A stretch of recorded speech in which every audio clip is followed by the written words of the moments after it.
let's officially welcome everybody in for Level Up EQ's Coaches Corner. This is an Ask Me Anything event. It's a Q&A panel with some of our really amazing coaches here at Level Up EQ, where we'll be answering some of your burning questions that were submitted about coaching.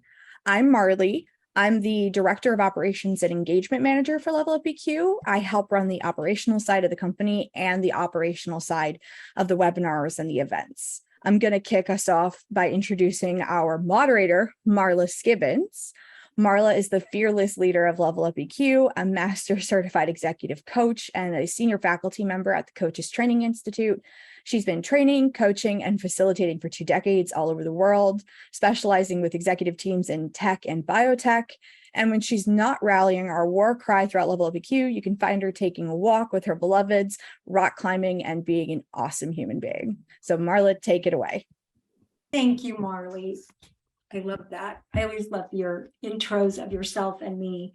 And I want to say thank you to you, because without you, we would not be here. This would not be happening. We would not be sharing the knowledge of what coaching is to folks. So thank you for your love and thank you for your logistical expertise and excellence. Wow, and I want to just say, and here's Level Up EQ, and this will in a moment have our amazing coaches introduce themselves. They are all on bench with Level Up EQ. And I mean, I'm in a way, I have so much to say, I don't even know where to start about coaching. Level Up EQ is not the only thing we do is coaching, and yet coaching, we know, is one of the most important pieces of developing leaders.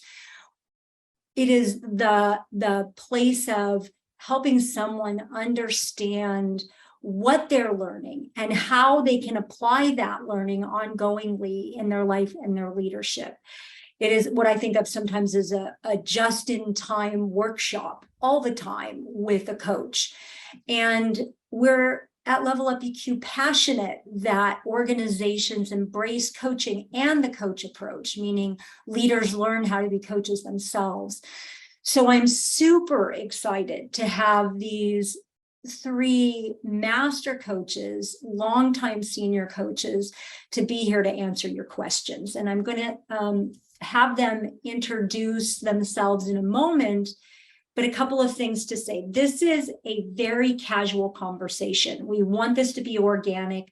Our coaches will be all unmuted and riffing off each other. This is not a formal type of panel at all. That's not our culture at Level Up. And so we want to have this reflect that. Likewise, we really need your questions. We have a bunch that have been submitted, but we'd also like to have the participants that are here ask questions via the Q&A and upvote them if there's something you want to hear, because we want this to be of value to you, the folks that are here right now. So Charles, Sarah, and Wendy, we would love to have you introduce yourselves and say a little bit about who you are and what brings you here. And Charles, why don't you begin? Okay, thank you. Welcome everybody. Good to see you all virtually here in this space. My name is Charles Suasing. I'm calling from Toronto, Canada. I've been an executive leadership and life coach for about 10 years now. And yeah, just stuck there. And I've been loving this job for the last 5 years. I've been working with a variety of different executives, from entrepreneurs and founders to C-suite executives across different industries, with a particular focus on emerging Black leaders, men and women who are emerging in different industries in biotech and technology and whatnot. And I love this team because we bring a different element to coaching, particularly with the focus of emotional intelligence into the work, which I think is a value for leaders, is to bring in more empathy and connection in their workplaces. So I love that part of our program. And I'll just leave it at that. I'll just keep it short and sweet. Thank you. Sarah, you're on. Thank you, Marley. I am calling in from Palo Alto, California. My name is Sarah Nordhausen, and I'm an executive coach and a leadership development facilitator. And one of the things I absolutely love about this work is that I get to help grow courageous and effective leaders who can think and act with a balance of backbone and heart. I'm an ICF certified coach trained through CTI and have a master's in social work. And I am so honored to be sitting among these beautiful people, incredible colleagues today with Level Up EQ. Thank you. Thank you, Sarah. Take it home, Wendy. Okay, so nice to meet you all. I'm Wendy Bruce, and I'm also in the Bay Area. I've been coaching full-time for about 7 years, and actually when I took my coach's training, I didn't realize that coaching was what I had been doing for much of my 20-something years in human resources. And then I went, oh, that's what this is called. And then I learned some wonderful new tools that made it all so much easier and so much more impactful. So I'm now doing what I love, which is great. I also have done some additional training in other sides of emotional intelligence, such as emotional discharge, using laughter as part of my sessions. I like to have fun with my clients, and I think when they're more relaxed, they're easier to work with. So it's more fun for all of us. Yes, when I'm not coaching, my dog, who's standing right here looking at me right now, and I are usually wandering down by the Napa River. So that's about it from me. Yeah, I love it when they just stand there like, are you ready? Are we going? Are we going?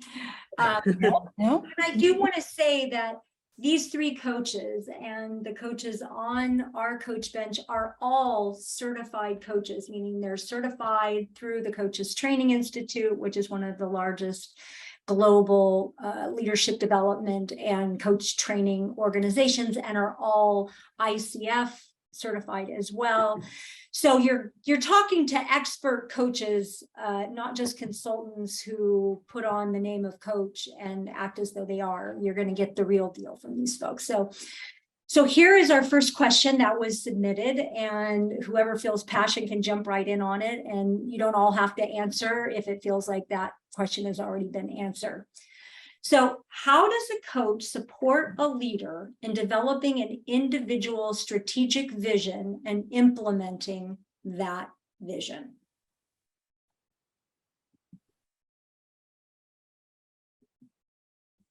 I could jump in on this one. You know, what I found in my experience with executives is that they're so busy in their day-to-day jobs.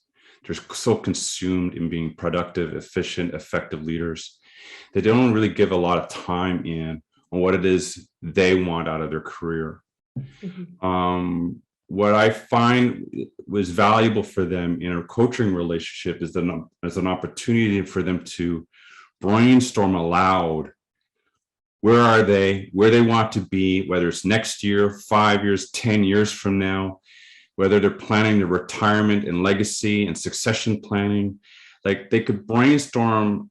It's time for them to brainstorm about what's in it for them, what's in it for their life, what's in it for their growth as a person, as a human being, as a leader, as an executive, outside of the daily grind of their day-to-day stuff, right? So, and in regards to implementation, it's also time for them to plan some short-term, mid-term, long-term goals. And they can use the coach as a means of creating that structure and what structures would support them, and also help them design how they want to be held accountable for that. Yeah. I think to echo and add on to what Charles said so beautifully, a coach is a thought partner and a collaborator in this process, and it helps the executive to slow down from all the chaos and day-to-day grind that Charles is speaking to. And, you know, I love to use this magic wand question of what could a vision look like, and then just breaking it down to defining what success looks like, defining what actions need to happen in order to get there. And so coaches really provide this space and time to invest in developing those visions, and then the push to make it happen. Yeah.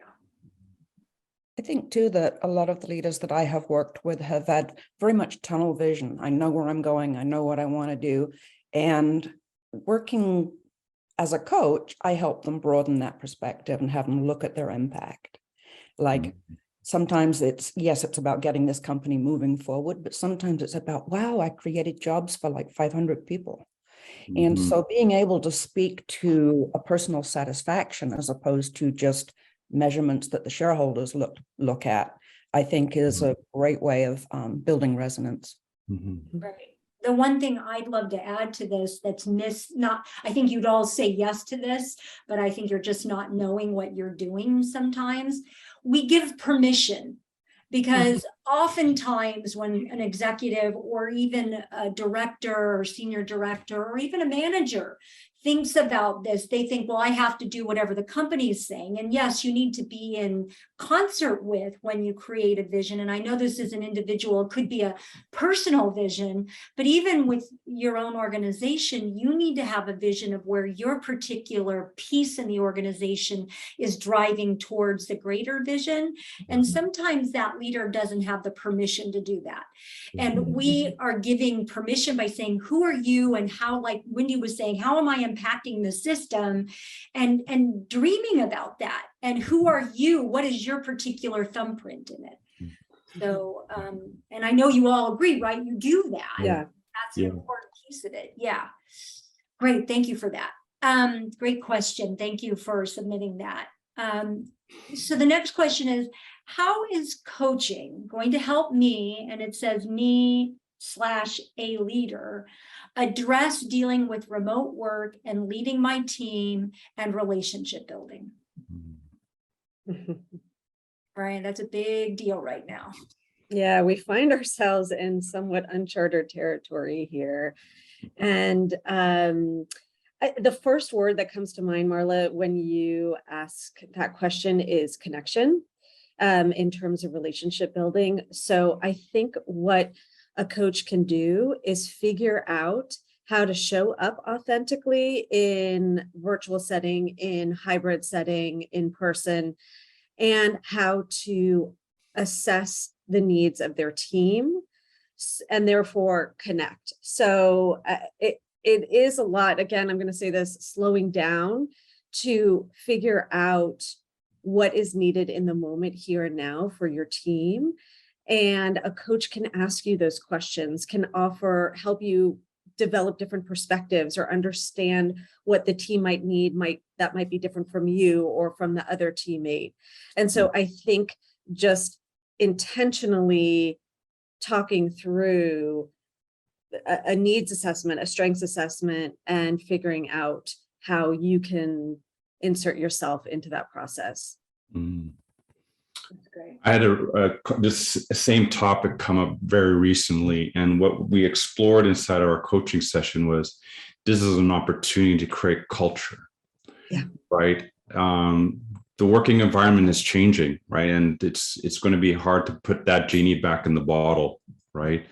But this could be an opportunity for leaders to reimagine what their work culture could look like. What structures do they need to co-create? How do they co-create that in relationship with their team? What rituals, what traditions, what modes of being can they co-create with their team to make this new working environment work for everyone? And in relationship with each other, right? I think that's the missing piece, is that, it's fine, we can be productive at home, but it's the relational part of it that really makes work exciting, invigorating, creative, engaging, and whatnot. So I think this is an opportunity for leaders to co-create a new culture around work. Mm-hmm. I think working remotely too is a lot about trust. And when we're used to working with our boss in the building, or we're the boss and we walk around, people know that you're there. And so they may work harder, faster, who knows? And yet companies like I've worked with, global companies that have been online by necessity because we had people in China, India, Israel, whatever. So they never worked with us. So in the companies that I've worked with, what the last couple of years has taught us is we have a lot to learn from the people we took for granted who were working remotely all along. And so I was able to take good learnings from those experiences and bring those into the more traditional in the office working. And trust was a huge part of it. And the reality was the people who weren't being watched felt trusted and did better work. So I think once leaders recognize that many people, not everybody, many people can be trusted to work independently, that confidence helps build the self-accountability for people to really move forward. That's great. And, I just want to add that I think what a coach does to help address this is, one, you're getting to see how relationship is created with your coach. There's an intimacy and connection that gets created in this remote, because it's remote. Our work is remote. Other companies may, but we do remote, and yet very strong connections get created. And the coach can point to, how are we doing this? How is this getting created? And then let's unpack that. And then how can you develop that in your own, like Charles was saying, in your own rituals, in your own forms of connecting with the people that you lead. And we have ideas, we have best practices. I share those often with my clients to help them learn. And it is about, how do you do relationship management in this flat medium, called Zoom? And how do you make it more 3D instead of 2D? Yeah, thank you for your answers. Those were great. Can I call out something real quick, Marla? Yeah. I wanted to call out what Charles did beautifully with his client, and just name it for people, is that one thing a coach offers is perspective. And so what Charles offered your client is a totally different perspective than probably they came in, right? So maybe they came in with a perspective of, I don't know how to handle all these relationship dynamics on the screen. And Charles reframed and helped his client develop the perspective of, this is an opportunity. This is an opportunity to build a new culture. And so just by that kind of acting as a kaleidoscope of perspective, Charles, you opened up so much. And that's just naming that skill that coaches offer, I think is so beautiful. And I love that you're saying that, and I'm going to, not to pile on, but I'm going to pile in. That's like a learning growth mindset. Yeah. A coach brings a growth mindset to the conversation. Clients will too, but sometimes they don't. And that, I think, is such a beautiful piece of what we do for our clients, is we come in with that growth mindset always. So here's another one that I just got this morning, which is, do you know of or have an assessment that distinguishes the difference for people when questioning if they should hire a coach versus a therapist? That's a bonus question, I think. An assessment on whether or not you should use a coach or a therapist. Yeah. And it might be, we talk about what we see as the difference. Yeah. Look, there's certain things that, the way I look at the opportunity for coaching is looking at what's present here for you and where you want to go from here. Right. It's about dreaming big and growing into that bigger dream, manifesting your bigger dream. I think there are definitely challenges in someone's life that might have stemmed from something in their past, that might be keeping them stuck in their past. This could be something traumatic. This could be something showing up in addictive behavior patterns. This could be something destructive, self-destructive, whatever. Those things are probably reserved for a therapist to deal with, because there's probably deeper emotional connections that need to be resolved or healed first. But if I was to look at it from a lens, coaching is about envisioning what your future could look like. And to look at it from a place of resonance and power, that you can manifest this. It's about possibility. And we'll probably discover things that are probably holding you back, that probably are evidence of something bigger and more historical. And that might be this place where a therapist might serve best. Or serve and. Yes, yes. It's not a one or the other, yes. Yeah. Wendy, you were going to say something? Yeah, just that a few years ago when I was doing my training, I was really surprised by how many therapists were taking training in coaching, because I think there is a lot of overlap. And as a coach, I am very clear that if I'm not able to help a client and I think they need therapy, I will suggest that they look into that. But I don't know of an assessment that can tell you up front which one or the other you want. Just that I think that any well-trained coach is going to know the difference and know to suggest when that's appropriate. So you might start with one and then try the other. But I also know that, as I say, there are some coaches who are also therapists and vice versa. Some coaches also do emotional release work, which doesn't have anything to do with analyzing someone's background and history, but in releasing that emotional energy so that they can think more clearly. Yeah, I think that I don't know of a formal assessment, but I do have a conversation at the beginning and then in the middle, and as we continue to develop our co-relationship as coaching. So I ask, what do you want? What gets in the way? And to Wendy's point, I always name if it's beyond the scope of what I think I can support them in their growth and development. I do think, though, there is that overlap. Their emotions are a part of coaching because, to Charles' point, we're getting clear on what's here and now. And sometimes big emotions are here and now, and that's what's holding somebody back from moving forward to asking for the promotion. And so emotions do come up. I've had execs crying in with me and they're apologizing, and I don't apologize. And I say this up front, emotions are welcome. And it's my job to hold the space and to help move through them. Yeah. I want to say, yes, people cry. That does not mean they need therapy. People get angry. That they need therapy.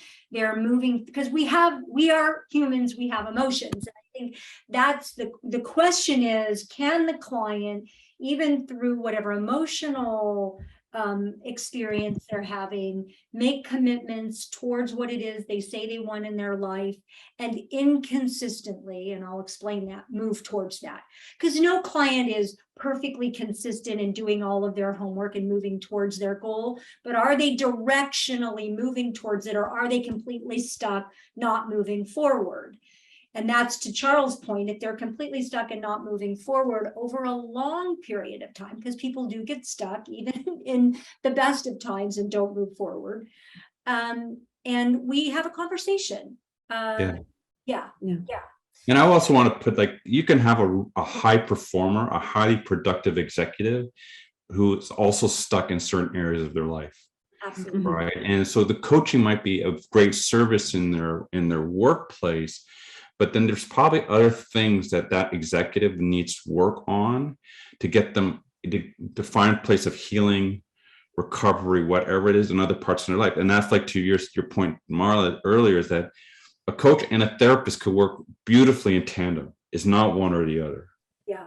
Right. But, like, we're like the service care team for our client, right? We're just one member of the team.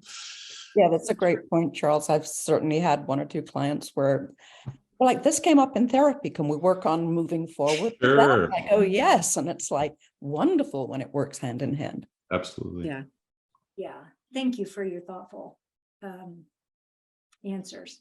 Okay, here's another one. Really quick, I do want to jump in, Marla. I'm trying not to. Have a lie. Just because this is relative to the current question, I want to kind of keep this thread going. We had somebody submit, what training does a coach have that a therapist doesn't have? Because aren't therapists trained to ask questions, provide perspective as well? So this is like real deep and distinct. What is the difference here? I want to grab this first, since I don't actually know your spouses, but my spouse is a therapist, has been a therapist, actually has let go of his license, was a therapist for 40 plus years. And he would say that the difference is often therapists are looking at the parts that are wounded and looking at the origin of that wound and helping there be release.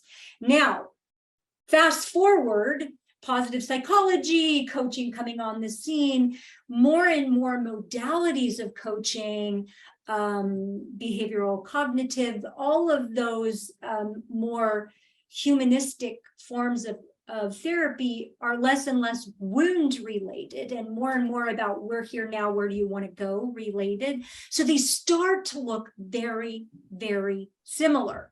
But if we just kind of take therapy as it has been, that would be the distinction. Coaching is about we're here, where do you want to go? And a therapist. So, but yes, they start to look very similar when there's questions being asked and perspectives being given. But I would say that the difference is there's a wound and we're not thinking about that as coaches. And would you agree or disagree or push back on that? Or? No, I think that's part of the picture too. I would also include that there are certain behavioral things when we talk about neurodiversity and other behavioral things that coaches are not equipped to deal with. Agreed. Right. So a therapist might be more trained, more acutely tuned into understanding certain behaviors and the patterns of those behaviors and maybe the origins of those behaviors to provide structures to navigate them or use them or partner with them or whatnot. Whereas a coach is not there to do that kind of a level of assessment, testing, evaluation, and whatnot. So coach is not trained in that realm. I can't, none of us can work if someone says, I have deep childhood trauma, I have cultural trauma, and I want to understand and assimilate that. I would say that is probably not the work we need to do together. I can't do that, right? So absolutely. I hope that answers that question. And I just say what I love about Emma's question is that normally I always think like, what does a therapist have in training to name, and diagnose these behavioral issues that I don't have, but she's offering the perspective of what do coaches have that therapists don't have.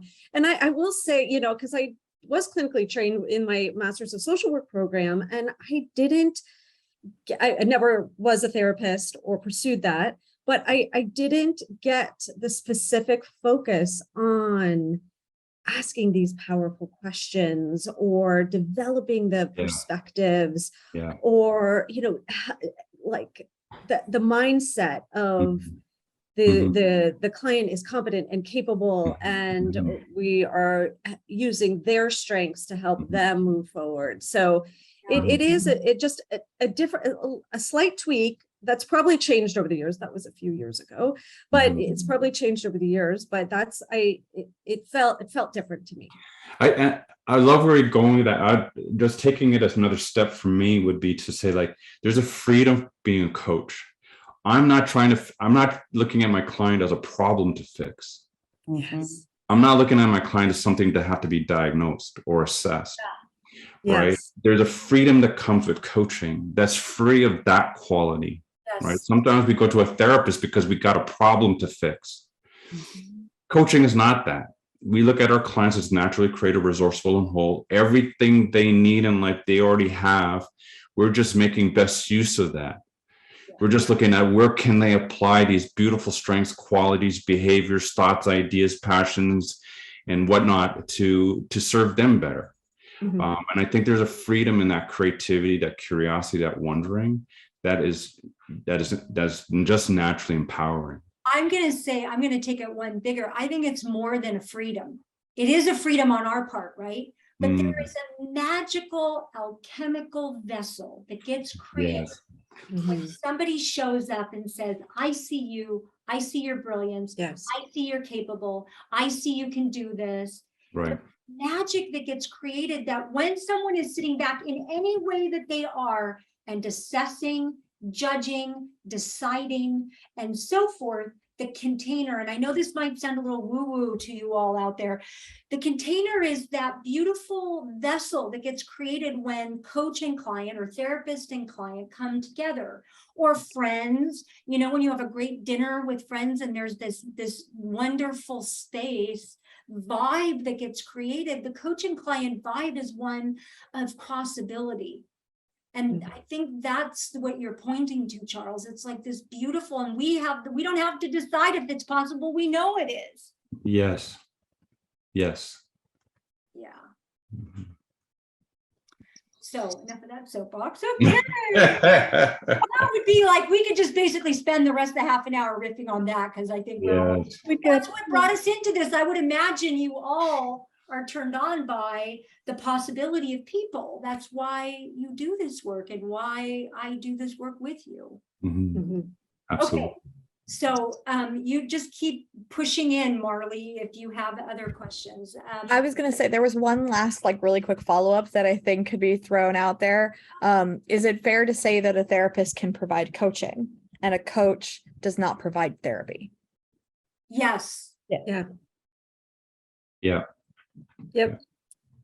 My husband is a therapist who can coach, and he can also know when something is amiss. Yeah. It's also part of our training to know the difference and the distinctions and to know where our boundaries are as coaches. Mhm.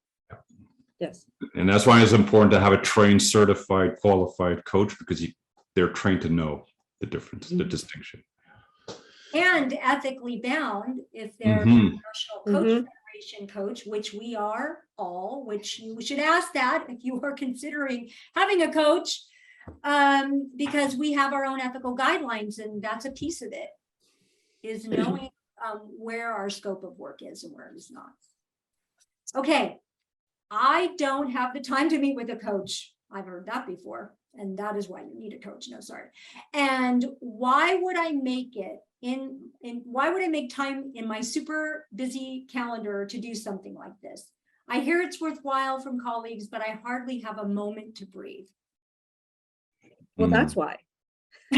Exactly. They just answered the question for us. But how do you deal with that? Yeah, no, yes. And everybody is so busy, and that so many people have so many high demands on them that makes it very hard to breathe. And what we know about our brains is that when we're under stress, it is hard to think clearly, productively, effectively.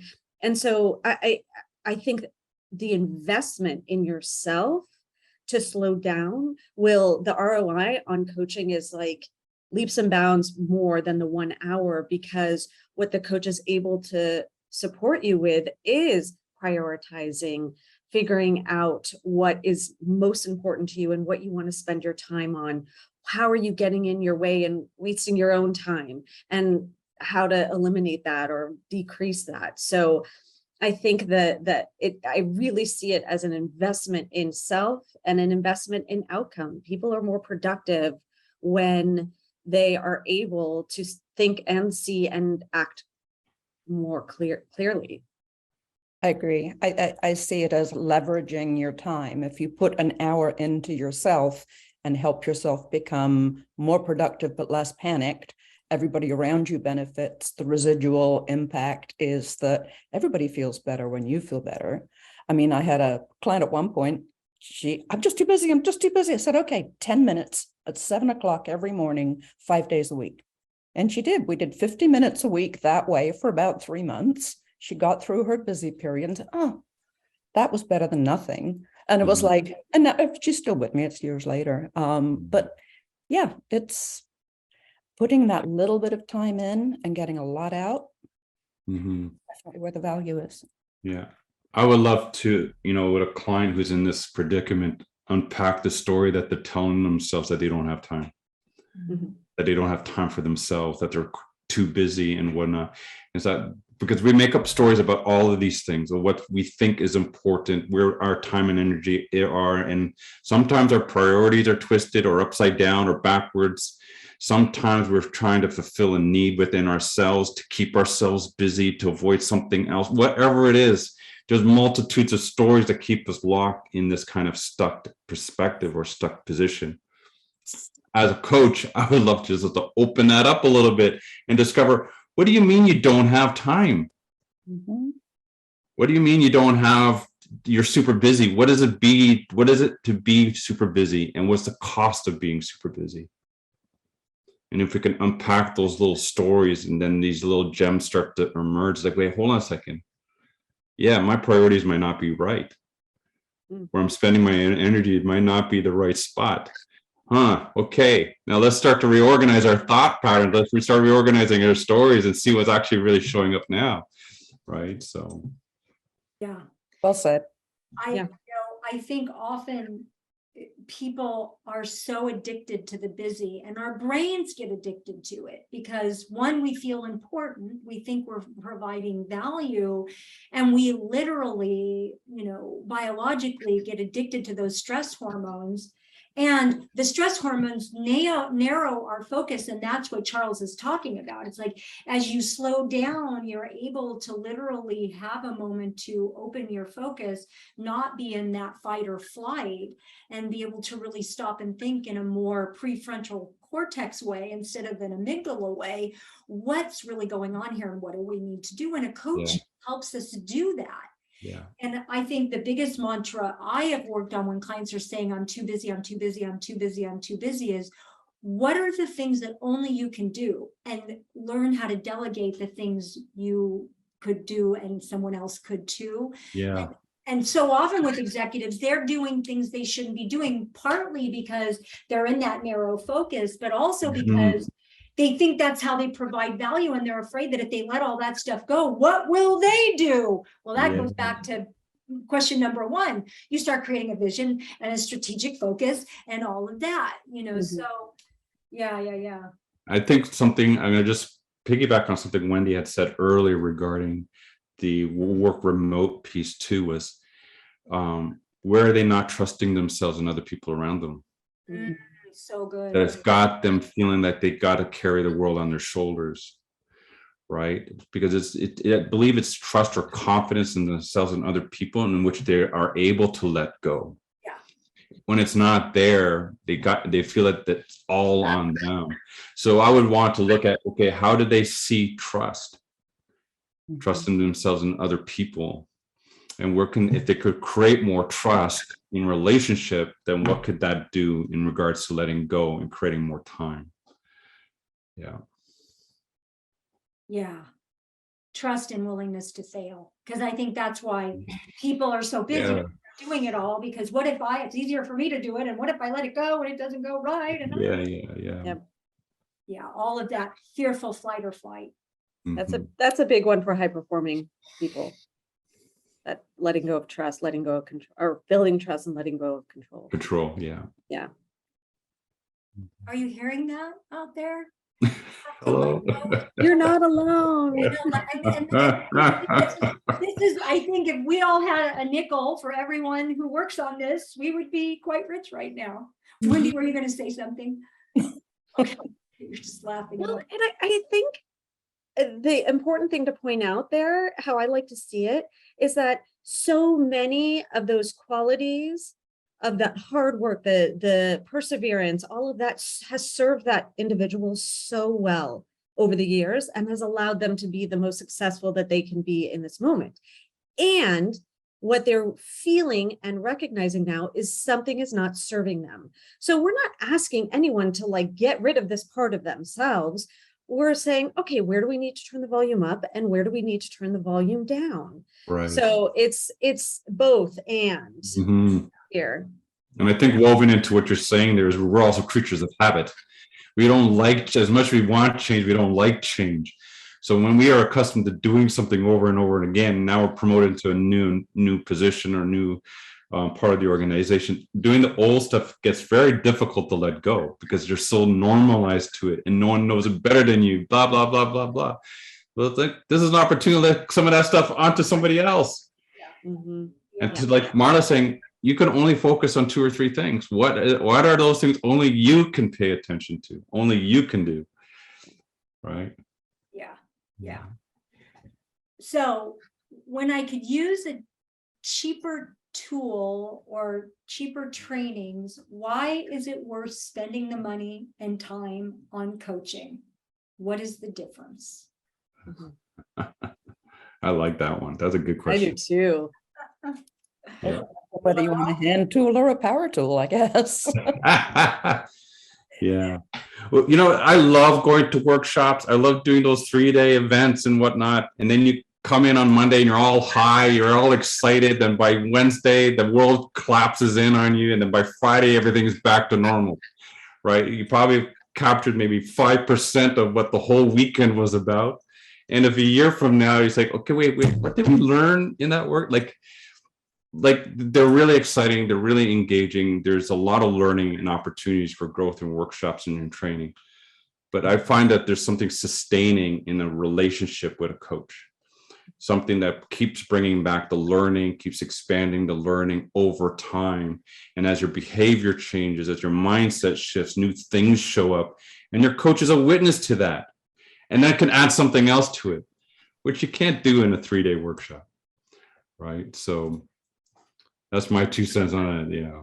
I love it, Charles. And I think that it's also, and I get it, right? It is a lot. It can be a lot of money for some people to spend this. And I believe it's worth it because it's individualized, right? So generally speaking, we ask our clients to bring the curriculum. It is specifically individualized and tailored to that specific client. So we always start with, what would you bring, would bring you value today? What do you want to be coached on? So when there's something where a client is feeling stuck in that, or something they haven't had a thought partner to talk out something, that's what we talk about. We don't bring like a preset curriculum. The client brings it. So it's so individualized and relevant, which is how adults learn best. I want to say the thing that I think why coaching works is that, and why a workshop, though however momentarily transformative they can be, is without hitting the field with that new transformation, testing, failing, iterating, coming back, thinking about that, being in your think box, then coming out with a new idea to try next and using that, and rinse, repeat, you aren't going to have sustainable change. And coaching is that think box. They come back, they think about what they've learned, they think about where they've failed in whatever they've learned. So great, take a workshop and go use a coach to actually make the workshop stick. But coaching is an ongoing, go do something, try it, fail, succeed, come back, talk about it, recommit if you didn't do it, rinse, repeat. And humans don't grow in a week. Humans grow over time. Neural pathways grow over time. And I mean, I've felt very, very transformed. And then 2 weeks later, I'm back to how I was before, because I didn't have that transfer of, that over the washing machine of fail, grow, iterate, fail, grow, iterate, I think that's the biggest difference for me. Anything you want to add, Wendy, to that? Just that I see the workshop type things as being an expense, and I look at coaching as being an investment. So it's how you spend your money. That's where you get the value. I love doing those workshop things. I've done numbers of them, but if there's 50 people in the room, they're all starting at a different place. So if the material is sufficiently homogenized that it works for everybody in the moment, going into coaching after that is a way to integrate and assimilate the information how you want to use it, because maybe some parts work well for you and maybe some parts don't, maybe some are brilliant and maybe a lot of them aren't necessary. So I'd love to see you do both. If you've only got the money to do one, then that's a decision you need to make. Because it can get expensive, but I always look at what's the return on investment. Yeah. What is a great life worth, and what is a fulfilling, really, it's about fulfillment. And what is that worth to you as a human being who asked that question? What is being fulfilled in your life? What is looking back on your deathbed and you saying that was the life well lived? And part of that was because you had a partner to think about what a life well lived looks like for you, and then holding your feet to the fire to doing that, and then having that. What is that worth? because that's what you have to ask yourself. My final question that we've had submitted is, how will I know this, and then it says brackets, coaching is working? How will I see change? Well, that is one of the first questions that I ask my clients at the beginning. So how will you know that this is successful? How will you know that this, what does that look like? What is successful like? So that is actually something that the client and the coach can co-create at the beginning and change over time. So it's different for everybody. But I think that it's a discussion to have at the beginning. And for me personally, I think things feel lighter. All the things I need to do or what I'm working on or how I want to move forward, there's some lightness there that a coach, I have a coach, right? So that my coach offers me that I walk away with.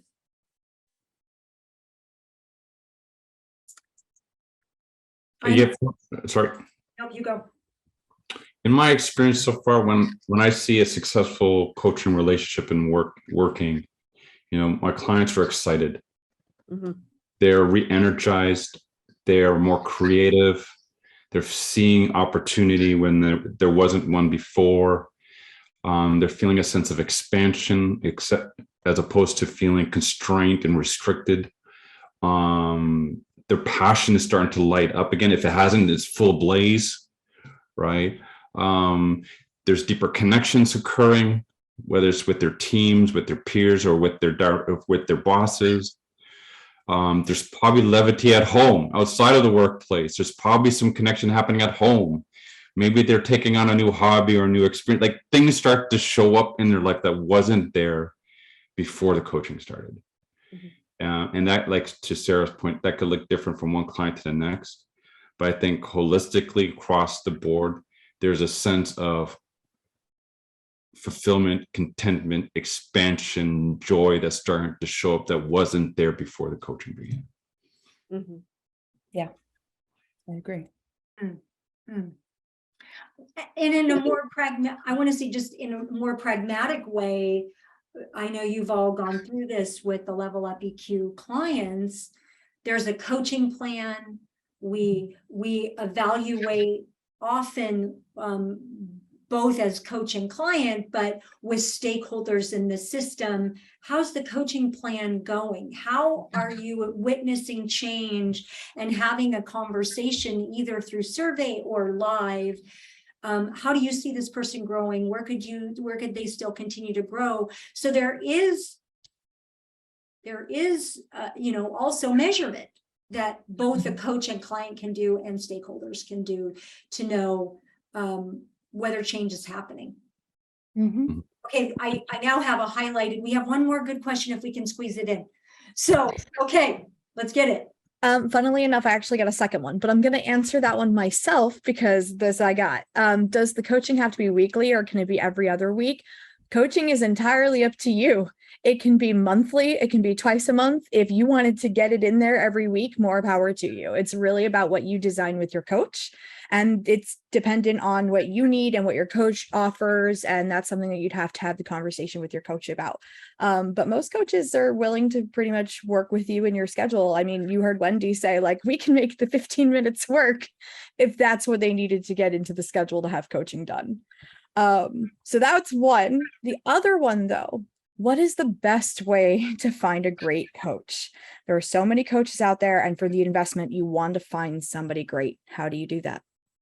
Well, I'm going to just grab this and then I want to hear what you would say. If your organization is offering you coaching, it should be that you're doing chemistry sessions, meaning a free session with 1 or 2 or 3 coaches to get a sense of if you would fit together. And that's hopefully what your organization offers through whatever coaching program like ours they do. Now, if we're talking about individual coaching where you're contacting coaching, how do you find those people?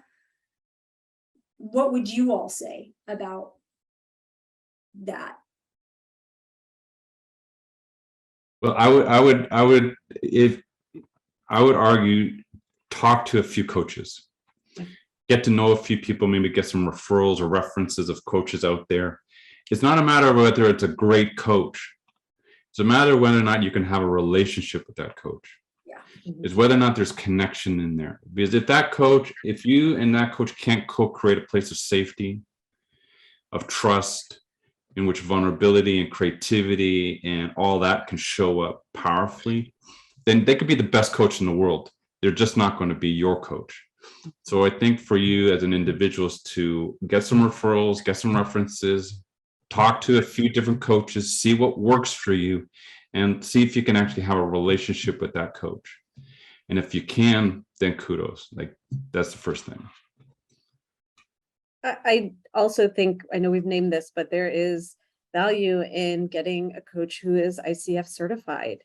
These people are trained, and you're going to get a different level of value from someone who has been professionally trained. Absolutely. So many online 8-hour one weekend, and you can be a coach services out there. No, go with the internationally certified coaches if you want people who've really invested in their own training and who keep up with their education and training themselves so that they can keep up with the needs of the market and better systems. So yeah, I would say word of mouth if you can do that. Look for referrals where you can. Other than that, yeah, maybe go online to the ICF and look and see. Or connect with any one of these lovely coaches on LinkedIn. Please notice their names. It's Wendy Bruce and Sarah Nordhausen and Charles Suwad Singh. So they are all beautiful. If you loved any one of them, I'm sure they would be happy to do a chemistry session or talk with you and give you referrals. We would as well. You can reach out to info@levelupeq.com and we'll be happy to do that for individuals and for organizations. So please know, I'm sure these folks, they may or may not have open for individual clients, but if they are, they would be lovely people. I wouldn't have them here if they weren't. So I hope that's okay if I'm plugging you all. I didn't have that permission. Thank you, Marla. Your check is in the mail. Your check is in the mail. Yeah. Thank you, Marla.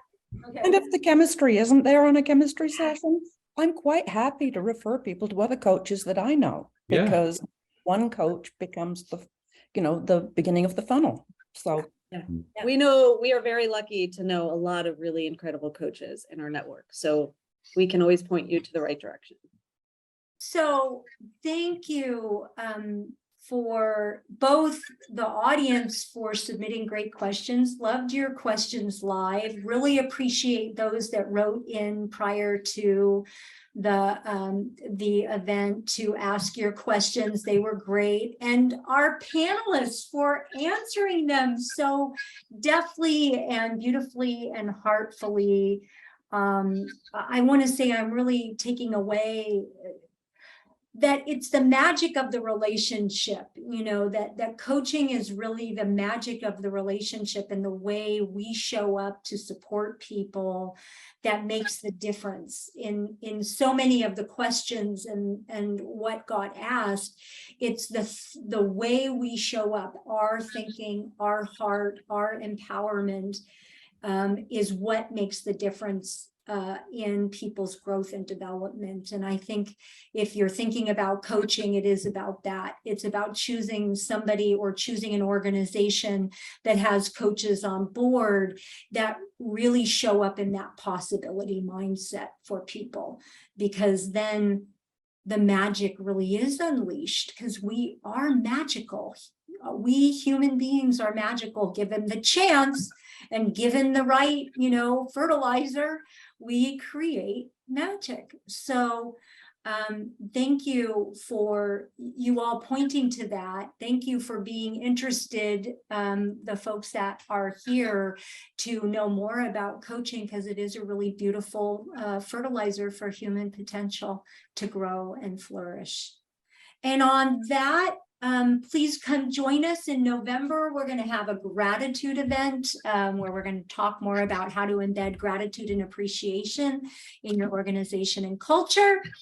And you will be receiving the recording for being here, and also those that were not in attendance. So thank you all for your kind attention and for your brilliance, Charles, Sarah, and Wendy. Thank you. Thank you. With that, we will send you on your way. Goodbye. Good day. Take care. Take care. Thanks, Bye-bye. everybody.